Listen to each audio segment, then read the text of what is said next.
Welcome to the Crack On podcast, hosted by me, John Saunders. Crack On. Welcome to the Crack On podcast with John Saunders. So my second episode, and I'm really excited to be here with Jeff Smith from the Indigo Vision. He owns the Indigo Vision, co-founder of Big Moose. Jeff, good morning. How are you? Good morning, John. I'm very well, thank you. Sun shining. Good day. Yeah, mate, it's better than down here. It's normally, I'm obviously down in Sussex, and normally it's a lot better down here than it is back in Wales. But I'm glad today. I think it's the other way around today. I've seen a load of photos this morning already of Wales looking very frosty and beautiful this morning. It's a beautiful country, you know that. Yeah, no, mate. I'm a very proud Welshman, as you know. Yeah, mate. So yeah, how's things with you? Give the listeners a bit of an overview of Jeff. How's things going? And we'll go through a bit of how we met and where we are with things with that. How's things going, mate? Really good for me personally. I feel a little bit guilty that they're going so well, actually. It's kind of like there's a lot of bad stuff out there, but on a personal level, things are quite exciting. So I'm enjoying life and coping with it, really. Obviously, it's a very tricky time for everybody, but working hard and getting stuck in and cracking on. Yeah, cracking on indeed, mate. Cracking on indeed. Yeah, we'll go through the challenges of COVID in a bit. I know that probably it's impacted lots of different people in different ways, and we will cover that for definite. But yeah, as things, we were just talking offline a bit about where we met and how we got there. But so we go back a bit, as in Tiger was when we sort of first met about 15 years ago, and you were doing TVs in Tiger when we first opened it. Very scary. That's an age ago, isn't it?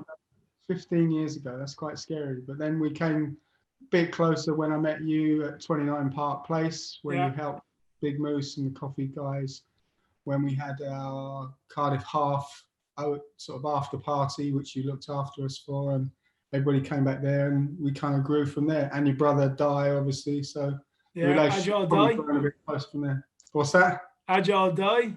Agile Di, he's rocking and rolling. He's a lovely guy. You're a good family. I've met your dad as well, who's barking. Yeah, mate, he is totally barking. My old man is totally barking. Man. I've got to give it to him that. But lovely man. I think I saw him and he brought his bike along. He was absolute character.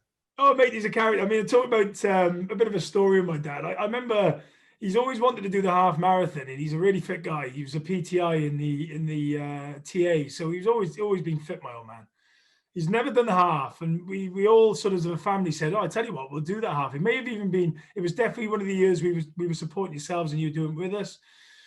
And he literally, I started the race with him. Bearing in mind that year I'd done the Ironman, so half marathon I was cool with. And I said, Dad, I'll do it with you, no problem.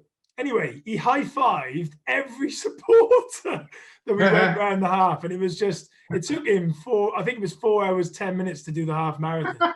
He literally, mate, honestly, did a high five on everyone. And anyone who knows my dad, as you just said, he's barking. It was a sight to behold, but it was brilliant. It was a great day, that was. I bet he enjoyed it though. I loved it, mate. Loved it, and we had great times. We had great days, didn't we?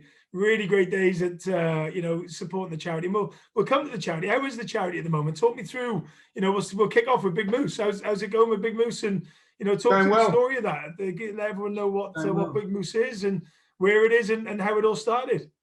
So originally, I was playing ice hockey, which is what brought me down to South Wales. So I came down and played for Cardiff Devils for a number of years. Brilliant. My previous life when I had hair and good looks. That's all gone now. Mate, you still got the good looks, you still got the good looks. I'm get you absolutely everywhere, John. So I played hockey for a living, which was fun. My best mate, Gary Clunan, nicknamed Moose because he was about 6'6", big guy. He used to play as my defenseman. Basically got cancer and passed away at 42, which is obviously way too young for anybody to go. So we lost him at 42. And it kind of inspired me because he hadn't achieved loads of stuff that I know that he wanted to do. So it kind of, on a personal level, it gave me the inspiration to try and do something with my own life and try and maximize the impact I could have on the world. And also just to enjoy myself as well, because it's very easy to sort of not do things and have regrets and go, I wish I'd have done that. I wish I'd have done that. So I tend to live my life more doing things and regretting them that I've done them. I prefer to regret things that I've done rather than things that I've not done or not tried. So we decided to create a charity as a legacy for him, and we called it Big Moose. And I spoke to his widow and asked her if she would mind us doing it, and she was like, "No, crack on," literally. Crack on. And we have, and we've helped raise probably about 350 odd thousand pounds for various charities, including our own. And we've had a good journey, and it's gone quite well. But it's been mothballed, obviously, since there's been lockdown and stuff. But we're starting to wake up now. It's kind of like spring is kind of coming early, really. We're starting to do some stuff now. We've been working under the radar because we've got a counsellor who works. We're very strong on mental health, so we've got a counsellor that works with us, and even down to when we were closing the coffee shop that we've got. We had our counsellor upstairs having a meeting with a young lad who, the week prior to lockdown, had been researching how to kill himself painlessly. Yeah. So we actually had him in upstairs as we were telling the staff that we were going into lockdown. We actually had this young man upstairs talking to our counsellor and getting some help. Unfortunately, for everybody involved, about a month later, he'd had about 3 or 4 sessions. He's come through it. He's now got a new job. He's working as a carer. Amazing. He's got a girlfriend, and he's actually starting his own podcast with a friend of ours who highlighted him to us about mental health. So even though we were closed, the charity itself was actually funding the counsellor who, in effect, was saving lives. So it's been sort of quiet and under the radar, but it's been rewarding seeing people being helped, and that's kind of what we strive to do now. Yeah, I mean, I know you just sort of said 350,000 then, like the modest guy that you are, and that, for me, I just wanted to just highlight that for everyone that's listening, and I know how much your family puts into this, and what an amazing feat that is. £350,000. How many people you've helped with that? And that was a great story and great example of how, where your money and your time and effort goes to, isn't it? Yeah, and I think that's probably the thing. This all kind of happened around about when I was 50, turning 50. And I think I got to the point where I was like, I've done okay in my life. And I felt it was time for me to start giving back a little bit. It sounds a bit cheesy, but I kind of felt like it was time to start giving back and helping other people. And I've since discovered that it's actually what really turns me on now, is helping other and other people. And if you can see other people grow, whether it's your children or whether it's your work staff or whether it's people that you just inspire from afar, then I think that's a really lovely way it's the way I want to live the rest of my life anyway. So. That's amazing. Well, that's just, that is what this podcast, for me, that's why I've set it up. That's why I wanted to do it. And that's in a nutshell exactly why, why I've set it, because it's about people just getting, trying to get these people generally to get out and do it. So I suppose on that, I know we're bouncing around questions, but if someone is sat there right at this moment and has got something like a charity, or let's maybe go into the mental health side of it. If someone has got an issue, what would you advise people, that person, if they've got they feel like they're in a position they can't get out of regarding mental health? Where would you, what would you advise people to them? It's a big question, and one that my daughter Chloe, who runs a coffee shop, and myself have been asked a few times. So we've come across a few people with dire problems, and we haven't known what to do, and that's been quite debilitating for us, because it's not good when you're faced with that kind of a situation. So last year we both went on a prevention of suicide course, which is quite intense and quite emotional. It's quite an emotional course, obviously.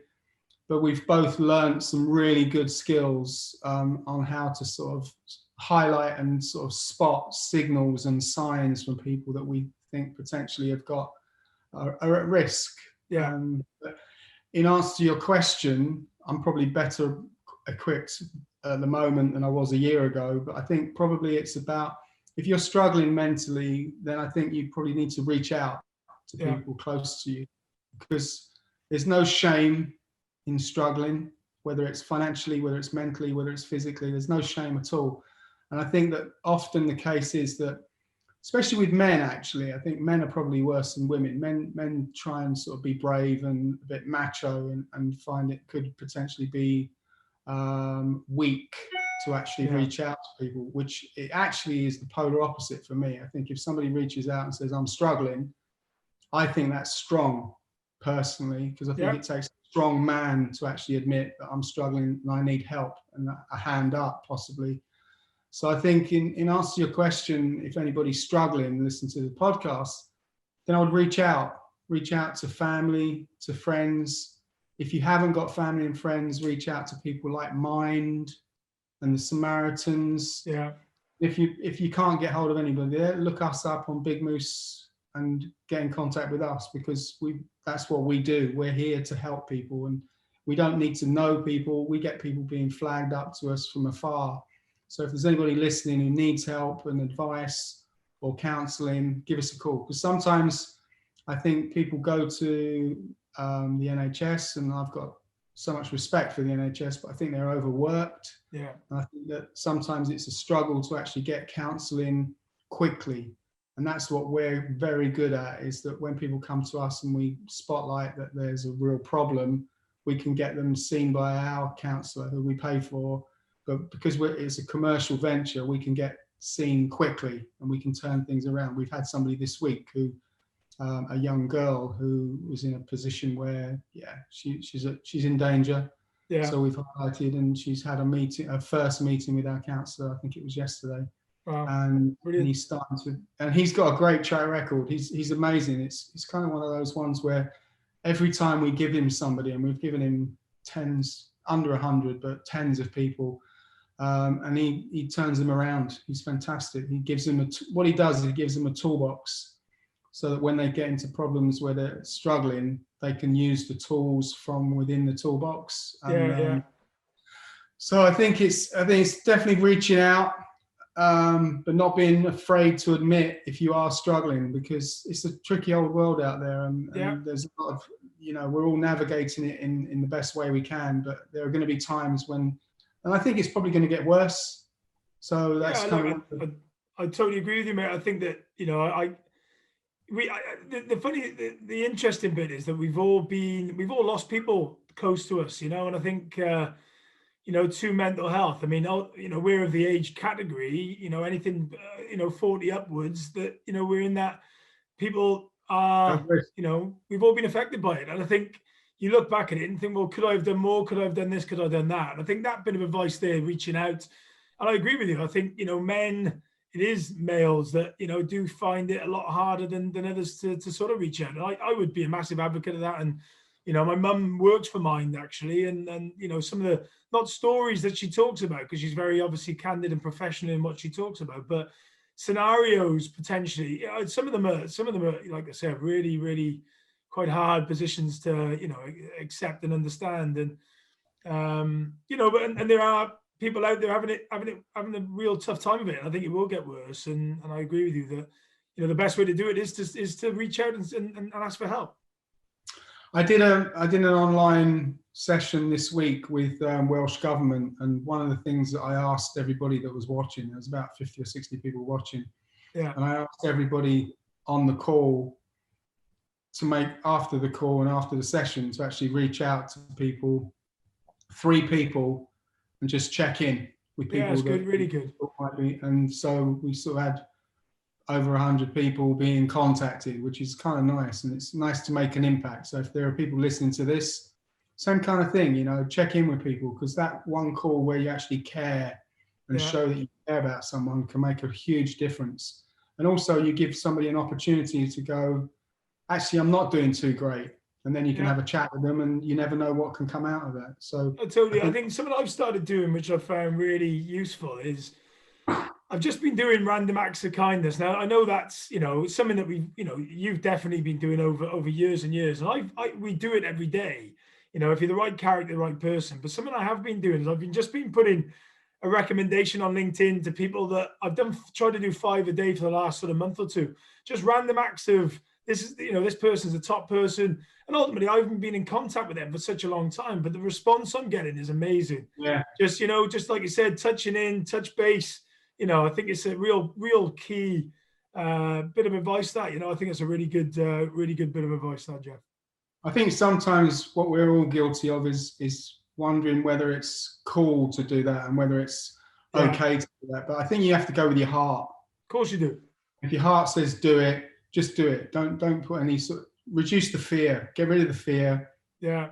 Cool. Do the random act of kindness. Just go with your heart, man. Yeah, totally. Look, and I love the Big Moose stuff, and something that when we were talking offline, and something I haven't had chance to come to one of your talks, but one thing that bounced off the page, and I know that it's really you're passionate about, and is summiting Everest. Can you go through the whole, not so much the whole story, but how did that come about? I'm really in awe with it. I've got to be honest. I mean, from someone who really enjoys their activities and challenges, Everest, can you tell us more about it? I'll try and praise it because I'll bore the pants off your listeners. No, not at all, mate. Back in 2010, my family are quite a tight family. So I've got 2 daughters and my wife, and they're quite tight. And my eldest daughter, Tiffany, decided that she wanted to go and become an actor. So she was she was 18, leaving school with straight A's. Yeah. My family, we're a poor family. We've never had anybody go to university. And I've got a straight A student who I think is going to go to university. She wants to become an actor. So I'm like, fantastic. We're still not going to get the picture with the gown and the cap, unfortunately. Yeah.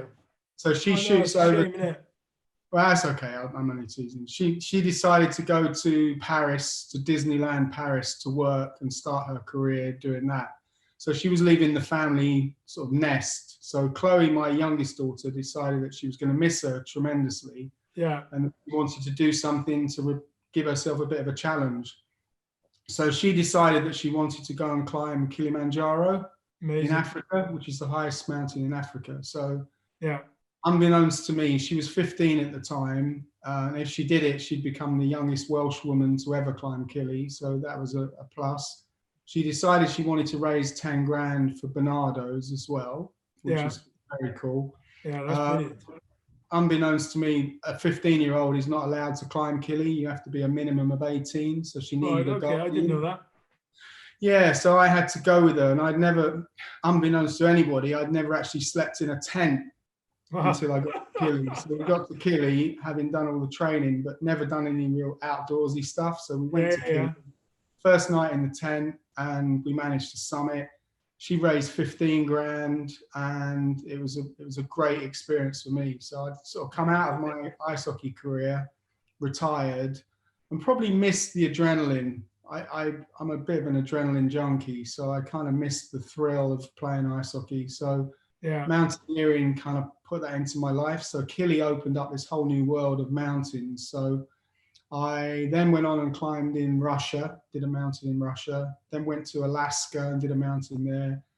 And the mountain in Alaska is quite a tough one. So I did it and it all went well. And it kind of taught me, or it gave me the thought that maybe there was an opportunity that I could actually try to summit Everest. So it kind of started to believe in myself. So 2014, I was 50. So I decided that what I'd do is I'd try and raise some money for Teenage Cancer Trust, TCT in Cardiff. Yeah, great charity. Yeah, amazing charity for kids with cancer. So long story short, we raised 60 grand for them. But when I went out there in 14, I was ready physically and mentally to climb the mountain. But unfortunately, there was a massive accident where there were 16 Sherpa killed in an ice fall. Wow. So the mountain was actually closed. So I'd got to base camp when I got the news that there'd been this ice fall and everybody had been killed. Yeah. And then there was a massive meeting with everybody at base camp where everybody got together and discussed what had gone on.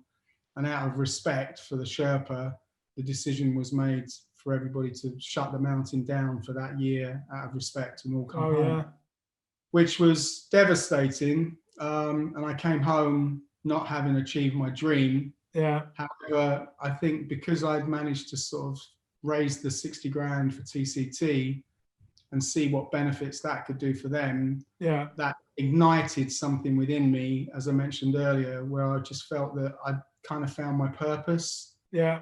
So the benefit for me, where I'd got some friends who'd come back and went into a little bit of a state of depression because they hadn't got the opportunity to climb, I came back and was inspired by the experience, and then decided that obviously we'd start Big Moose, and I had no depression whatsoever, and just thought I need to decide whether or not I'm gonna do this again, whether I can afford it, whether I can get the money. And you asked me one of the questions about a time about cracking on, Yeah. making decisions, and I wrote some notes, and basically it was 2016, so 2 years had passed, and I'd not gone back to Everest because I couldn't afford it. I was skint, basically. Yeah. It wiped me out financially. Wow. But a friend of mine came over and sat at my breakfast bar in my kitchen, and we were chatting about stuff, and he was saying, how's life? And I went, yeah, it's great, and we're inspiring people to do running and do stuff, do the Cardiff Half and fundraise and all the good stuff. And he went, Yeah. what about you? I mean, what do you mean, what about me? And I said, he goes, you know what I mean? He said, what about you? What are you doing for you? And I went, well, I'd like to do Everest again because I'd like to have a try to see if I could actually manage to summit it, but Yeah. I haven't got the money, and it's a big ask, etc., etc. And he went, and he looked at me and he went, you're not being true to yourself, are you? He said, you just basically need to, in your words, crack on and have a go. So I wasn't 100% ready. I didn't have the money, but I committed at the breakfast bar then and said, you're right. And I needed him to tell me. So I needed that person to tell me, start doing what you tell people to do. And that's believe in yourself. And if you believe in yourself, it will happen. You might only be 80% ready. It's like starting a business, or people find excuses. And I could have found an excuse at the breakfast bar. Yeah. Instead of which I committed and went, I'm going. So that moment, that meeting, I went, I am going. And I didn't have the money 10 days before I was due to go. I was quite a bit short. And I'd met a girl in Russia on a mountain that we climbed together, and we kept in touch. And she'd gone the year before I did to climb Everest and summited. She's a great girl, really strong climber. Yeah. And she messaged me once she became aware of my journey for the second time to go back to Everest. She messaged me and said, don't ever give up, she said, because 24 hours before I was due to go, I still didn't have all the money, but it came within that 24-hour period, and I went and I summited. And that was the best advice anybody could have given me, because basically 10 days before, I still believed that it was going to happen. So I had all my kit on the floor. I had everything ready to go. I'd booked flights. Yeah. I hadn't got the money to pay my guide in order to go. And 10 days before, he messaged me and I said, I don't think I'm going to be able to make it this year. You'll have to keep what I've raised for next year, and I'll come back next year. And he went, you need to come. He said, you need to do this because it will change your life, and it will change your world, and perception of life. So come and pay me the remittance when you come back from the climb. And I went, do you want to sign a contract? Because I could die on the hill or whatever. And he went, just come, enjoy the experience, and it's meant to be. And I was like, wow. So amazing. By committing and always believing that it was going to happen, it happened. Brilliant. And it did. Yeah, and the journey was a long journey. We lost a couple of people on the journey. There were a few deaths on the mountain when I was out there. Wow. There was a guy called Uli Steck, who was one of the most famous climbers in the world, and he came into our mess tent at one point and had some dinner with us, or some lunch, and we're all kind of like fanboying over this guy because he's just an amazing climber. In our world, he's a superhero. And then 2 days later, he fell off the mountain and was killed, aged 41. So I very much became aware of the amount of death that could be on the mountain. And as I was climbing at one point, there were a couple of dead bodies being lowered down. Wow. Literally, I had to step off the rope and let these two guys that had died further up the hill. It's crazy, isn't it? I mean, that is a challenge. I mean, I've obviously never done it, but I think that I've seen a few documentaries. I mean, Anthony Middleton, there's a couple of questions around it. What was it? What was it like to get to climb it generally? I know that's got a bit an open-ended question, but going from base to top, what can you talk us through? Talk us through that sort of those few days. Yeah, we actually had 2 summit pushes. So what you do, the way it works is you trek into base camp and acclimatize. So Yeah. you get used to the acclimatization, and then you spend some time in base camp. Then you go up to camp 1, down, just acclimatization trips. So then you go up Right. to 1, stay there, up to 2, down to base, and you do that up to 3. Right. Then you get into ready for your push. So for your summit push, and your summit push normally takes about 4 or 5 days once you actually go for the push. Right. When you go for the push, you know that you're leaving base camp and you're either going to come back or you're not going to come back. So it's quite a traumatic time, I have to say. And it kind of felt, I bet it is. I bet it is. I've never been in the army, and I'm probably denigrating going to war, but it kind of felt a little bit like going to a place where you don't know, because death is around the corner. So it's quite tricky. And then you're saying goodbye to everybody on that summit push when the guy comes in and says, we're going tomorrow. The next day you're ready and you say goodbye to everybody at base camp, and it's like midnight, and you're hugging everybody, and the hugs tend to last a little bit longer. Yeah. Oh, wow. It's a bit scary, and a bit sort of like hackles go up on your back when you're saying goodbye to people, because hoping you come back. So we went and did that the first time, because we got an early weather window. It's all dependent upon weather. So we got a very early weather window, and we got to camp 2, which is a tough push, a very tough push. And the weather just went against us. Just from nowhere, we got some really bad weather coming, and we had to come back down. Right. So there was a team of 10 of us, and 7 of the 10 couldn't take going back and doing it again. So they went home. Wow. They literally went home. So they left a real big gap in, like, the mess tent. There's this big mess tent, and every day there's just 3 of us left. There's me, a Japanese guy, and an American guy. And we kind of knew that we were the last 3 standing, really. But then on the 26th of May at 8:10, I was actually the first one on the top of the mountain. So we went out early, got up there, and all 3 of us got to the top, and it was just mind blowing, absolutely. I bet. I did it when I knew we were having this today. I did have one question that always I'd love to ask Anthony Middleton, but I think, look, ultimately you've been there, done it, got the t-shirt. There's one right at the top when you're just about to push. The bit for me is that obviously with it compresses your lungs, doesn't it? And it's very hard to breathe. The bit for me that not worries me, that I suppose fear, everyone has fear, but the bit that is not being able to get a breath and not go anywhere to get a breath, because everywhere is exactly the same until you get to a point of your lungs loosen up a bit. What is that feeling like? I think that's where the strength mentally comes in, because by pushing, the thing is, you're on the hill and you've got supplemental oxygen, or we had. I mean, there are people that climb without oxygen who are insanely fit. I bet. Our team and our Sherpas all had supplementary oxygen. So I've climbed with oxygen before. Yeah. So I'm used to it. But I think it's about staying calm. Yeah. When things go wrong, you have to stay calm, and it's about that control mentally. And that's the bit that I love. I love pressure. Yeah. I'm a big fan of pressure. When I played ice hockey, the high sort of stakes games were the ones that really thrilled me, and I cope with pressure quite well. I heard a saying the other day that pressure is privilege, and I think that really for me works. And I think getting to the top of the hill. The other thing that I had that was pressure for me in 2017 was that Moose's widow had sent through some ashes and said, would I sprinkle his ashes at the top of the mountain? So the pressure I had was phenomenal. No, that is pressure. That is, like you said, that's what backs you up, and that's what made you do it.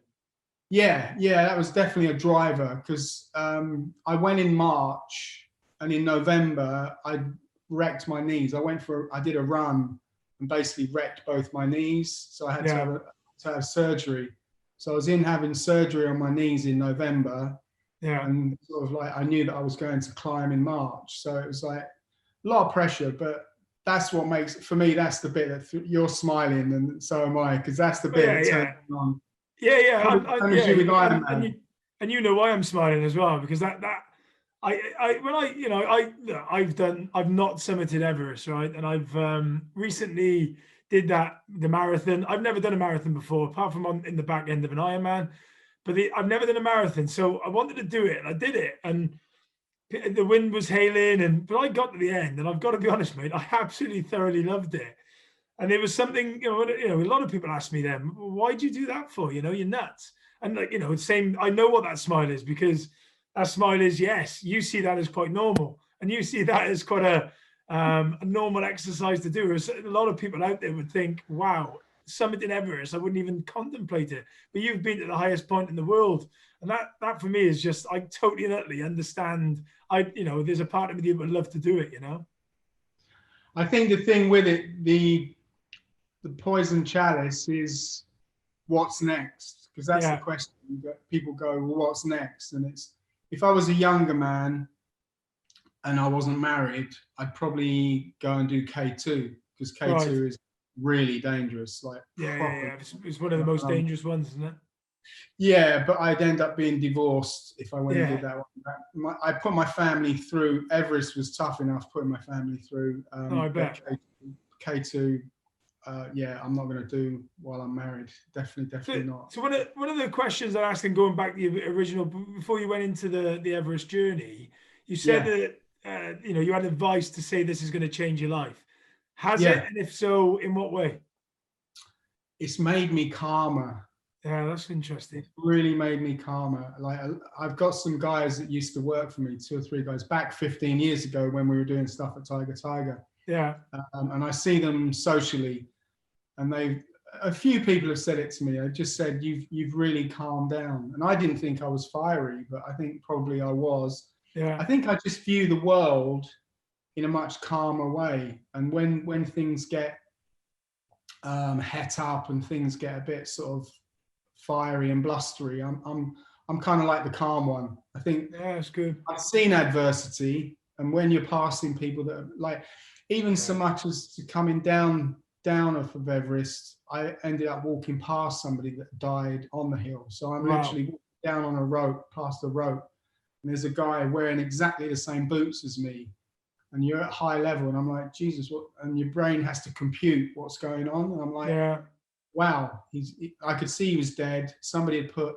snow and ice on his face. This was really high up, so we were never going to right. be in a position where we could lower him down. It was just far too dangerous. Yeah, yeah, And I think seeing those kinds of things and being so close to it and realizing that, yeah, the stuff that's down at sea level, some of it, there's no point. I don't think wasting energy on getting angry and fired up is healthy. I think you can do a lot more by staying calm and just sort of being chilled. And I think, in answer to your question, what have I gained from achieving success on Everest? I think I'm a lot more comfortable with who I am, yeah, because there are times it washes over me from time to time, and I sort of go, I remember something. So it was Thanksgiving in America yesterday, and I yeah. contacted my mate that I summited with, and that he was the guy that was up there with me, and we've got a really close bond. We've kind of, apart from this year, which COVID scuppered it, but what we've agreed on is that every year on the 26th of May, we're going to be together. So I've been Amazing. out to America, he's been to Cardiff, and obviously COVID has struck us for 19, but for 20, sorry, but next year we'll be together. And we've just got this relationship now where we don't need to say anything, but we both get it, which is a Yeah. lovely relationship to have. But every now and then, when something reminds me of Everest, i.e., this conversation, it just washes over me, and it's a beautiful feeling. I'm just No, I very bet, mate. fortunate. You're in a total elite group, and that I know, again, I know you're a sort of guy, you're a modest guy, but you're in an elite group. And I mean, when I look at the Ironman, I think, yeah, I'm an Ironman. Not many people will do that, but an Everest summit is another level. And I would just like to say congratulations with it, mate, because it's a massive achievement. And I think it's like I just think there's true grit, true determination. Everything would have, those 7 people when they went home. I understand that it could have been very easy for you to walk home at that point, but that was never going to happen. And no, mate, massive congratulations with that. But that all, thank you. But that all came through my mate pushing me and going, "You got to crack on." Yeah, You got to and do. that's it. Yeah, So that's that. You know, we're going to come to a couple of questions at the end with regards to the advice on the crack on side of it. But I wanted to just run through this 135 miler, because obviously I know you're doing distance running now. So talk us through this 130, because I'm interested for myself. I nearly put myself in for the 100 miler Winchester to Respawn. It finishes on the Seven Sisters. So I missed the cut, unfortunately. But I think with this one, I totally understand why you want to do it. But talk me through, you know, I believe it got cancelled, did it? What's the... Yeah, so prior to lockdown, I went for lunch. I met a guy a couple of years ago. I was fundraising, trying to raise money to get to Everest. So it was 17, early 17. And a friend of mine said, "Do you want to compare an event I'm doing?" And I was like, "Well, I've never done any comparing," but he said, "I'll pay you 500 quid. I went, "I'm there. What day is it?" Yeah. Tell me where I've got to be. I was whoring myself out doing anything. I was sweat the floors as long as I could pay to get to Everest. So I went and did this comparing job. Met this guy who's an ultra runner. My mate allowed me to do a talk about going to Everest and some of the other stuff that I'd done with Big Moose. And I met this fella and connected really well, a guy called João Andrade, who's a Portuguese guy who had a company called Wide Cells, who are a PLC, basically asked me to come and do a couple of talks for him there. Then I started coaching some of his staff, so we kind of connected there. So we've formed this really lovely relationship. So I went for lunch with him in January, and he said, "I'm looking to do this race called Arrowhead 135 in Minnesota. It's one of the coldest places in the world with the polar vortex." And I'm like, sounds kind of scary. It sounds kind of interesting. Like something right up your street, mate, doesn't it? Well, the problem is I'm not very good at saying no. So we're having lunch. He said, "Why don't you come?" And I goes, "All right then." So once I commit, I'm in.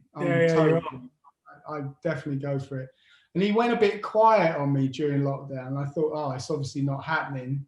Yeah. And then it popped up again, and it was like, "Yeah, we're going. Have you registered?" And I'm like, so I registered. Registration, they don't allow that many people in. So I was thinking I might not even get in, but I got a place. So I was there's only 2 Brits. There's a guy called Rhys Jenkins, who's a friend of mine, and myself are the only 2 Brits that got into this race. And it's in Minnesota, January the 25th. So I've been training really hard, which is good. And I need need strong stuff to get my head training. And then unfortunately it was cancelled 2 days ago. So that was kind of like on the cards, because traveling is obviously going to be very difficult, but we were looking at going in through Canada and looking for a little corridor that we could sneak in at. Yeah, just sneak over the border. Yeah, basically just break into America somehow. How'd you do? So that was the plan, but unfortunately it's been cancelled. So that's a shame. Well, yeah, it's a shame. It's really funny. I was talking to a friend of mine last night, and he said, "You don't sound like you're that bothered by it." And I said, "I'm not bothered because I've got a plan B." So cool. So, yeah, tell us more. I mean, just on the 135 mile scenario, yeah, I mean, that is a massive feat in itself. I mean, the training must be pretty intensive, long. I mean, when I obviously a snippet of training for a marathon, you know, I take it that training must have been pretty brutal up until now, huh? I've been working hard. I bet you have, because that is a job and a half, you know. Yeah, the most I've ever run. I've only ever done 2 ultras. Right. I've never done a marathon because I've got 2 false hips. So my surgeon that did the hips said to me, "The only advice I would give you is never run a marathon. Don't run marathons." So I've never run a marathon. Over that is fine. Well, that's the way I nicked in. So I did my first ultra in 2015 where I did 100K. So I did 100K in one go. So I trained really hard for that, did 100K. And then the guy that was coaching me, Rory Coleman, who's an amazing Marathon des Sables finisher. As are you. He then suggested that I do Marathon des Sables, which is a multi-stage race. So I went and did that. But that's all I've ever done. So I've never done any. What was that like? I mean, I know a couple of people that have done that. How was that? Great fun. I think, yeah, it was super fun. If you're a runner and you're listening to this and you don't know whether you can or you can't, just do it. Just sign up. It's quite expensive. It's a few £100, but yeah, it's an expensive one. But it's a fantastic race, and you're in the Sahara. And again, it's another one of those life changers. I think, the stuff that I managed to do, fortunately, has been very therapeutic for me from a sort of psychological point of view. Yeah. I've also met some amazing people. So I met a guy on Marathon des Sables. The 8 of you sleep in a tent every night, the same tent. So you all run at your own pace. Yeah. And you come back and you all meet up in the same tent. So we were tent 105. Right. So there's a guy called Nick Butter, who basically I met and sat down. This is quite a funny story. We sat down on a bus that took us out to the desert. So it was a 6-hour trip from Marrakesh to the actual Sahara Desert. So we're on this bus. Never met this guy before in my life. And we're chatting. He's asking me about what I do, and I was telling him about the stuff I'm passionate about, which is Big Moose and helping people and stuff like that. And he was like, I'd love to do something like that. He said, but it's quite a big ask. It's quite sort of like one of those ones where I'm in banking, and he had a really good job in banking. So I was like, okay, sounds cool, but you can always do what you want to do. I didn't say the words, you just got to crack on, but I definitely told him some other words which were very similar. So once we got back from the Sahara, he lived in Bristol. So he messaged me and said, could I come over and grab some dinner and a glass of wine with you? And I was like, yeah, perfect. So he came over, he said, I've got something to tell you. So I said, okay, well, what's the big news?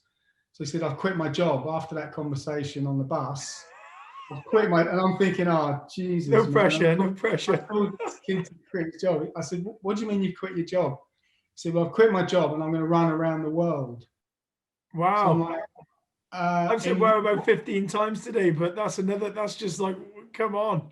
Big wow. So I'm he's a very meticulous, well-planned guy. So he's got this pamphlet and he'd got his report on how he was going to do it. And he went through it. And basically, I'll praise you that story, but he's run a marathon in all 196 countries in the world. So it took him best part of 2 years. So he's come back, nailed it, just written a book, which went live about a week ago, is now a best-selling book. That's fantastic. He's now bought a van and he's living in a van and just traveling around the world with his girlfriend and his dog in the van. And he told me the other day he doesn't miss banking. No. I bet he's got so much other things on his mind, but that's just a story that's just brilliant, isn't it? That's just brilliant. Well, he's happy and he's touching people along the way and affecting people. And he's a very philanthropic guy. So we're still in touch. He's still doing work with Big Moose.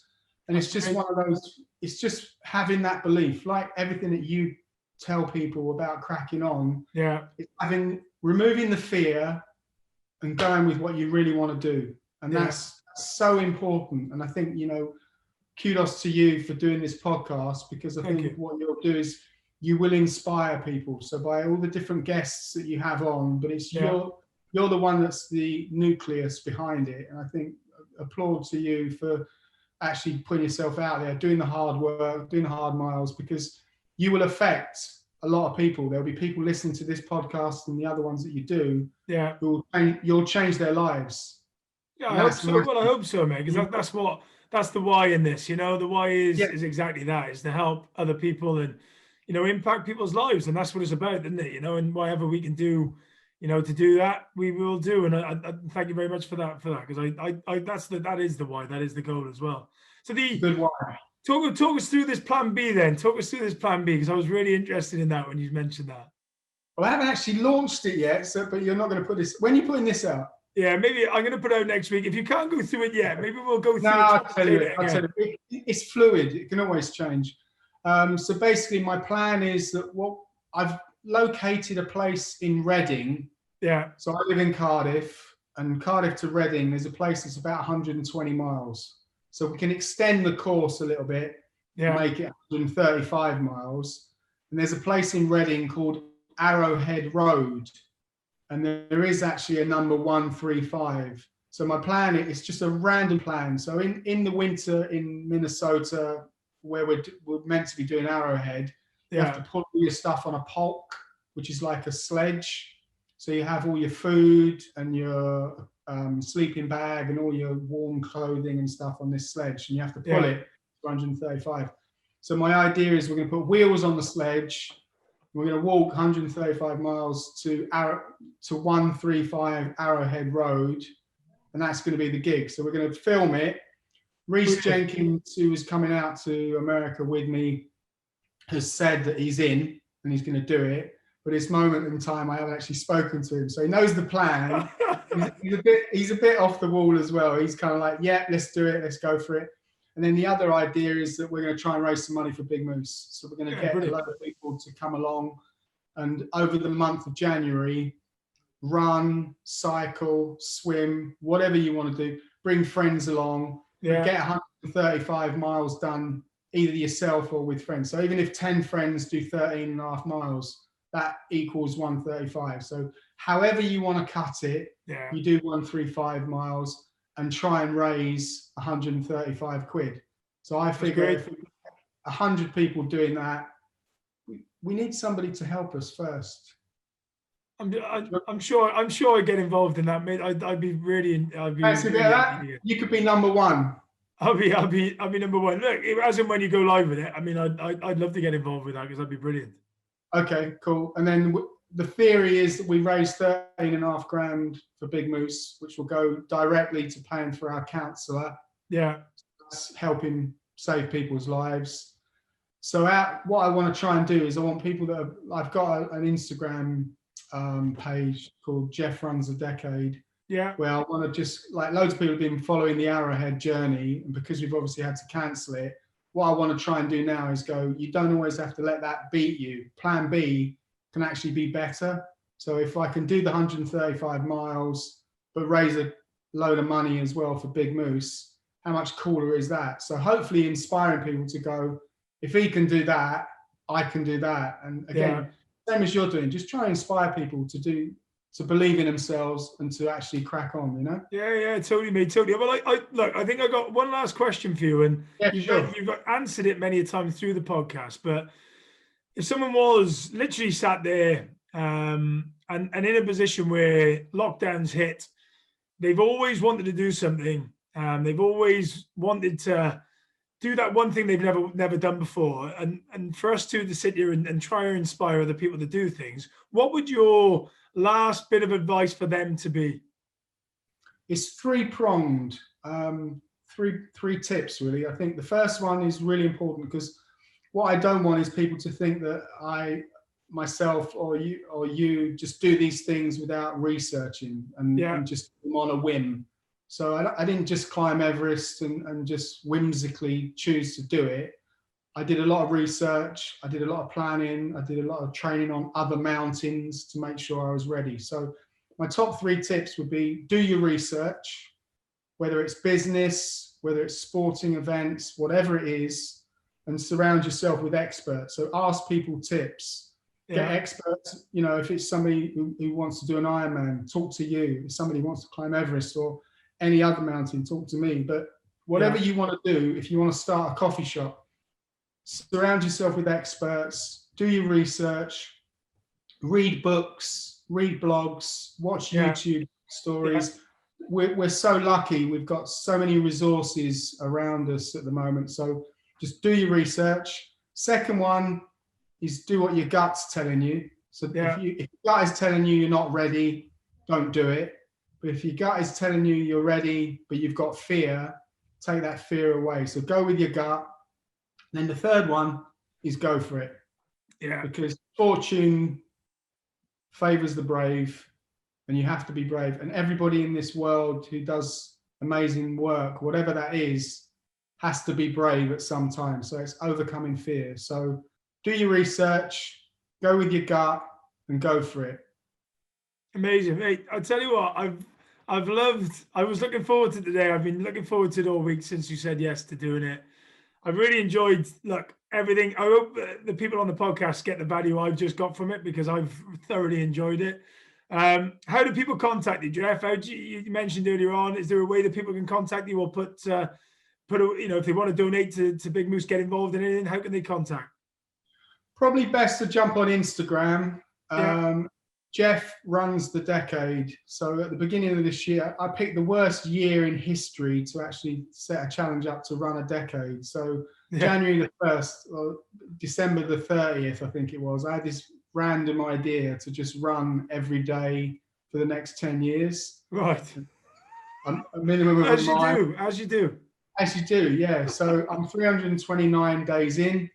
I've not been stopped yet. Brilliant. But COVID's had a real good go. It's trying to kick me down, mate. Again, the only reason for doing it is to inspire people. So we've done a couple of months where we've got people. We've had a September crew and a November crew where we've just inspired other people to get out. So during lockdown, just get out. Yeah. And do it, even if it's walking. It doesn't have to be running. It can be walking. It can be running. Do some exercise. We've had people that have not been out, walking a mile, running a mile, but consistency is the thing. And once you start to get some consistency with exercise, it helps with mental health. Yeah, as massively. I can massively, say that something that's changed my life over the last couple of years, and especially coming down to Sussex, and I live on the South Downs. I know it's not as bright and cheerful as back in Wales, but it's been my outlet, and I've absolutely thoroughly enjoyed it. And I can absolutely back that up by just something every day. Walking the downs, some fresh air, I can back that up 100%. Cool. Yeah, so exercise is huge. So contact me through Jeff Runs a Decade. Let me know that you've heard the podcast. And if anybody's got any questions about anything at all whatsoever, just drop me a line. Yeah, great, mate. And like I said, let me just end by saying, mate, thank you very much for everything. I've thoroughly enjoyed it, like I said. And yeah, crack on, Jeff.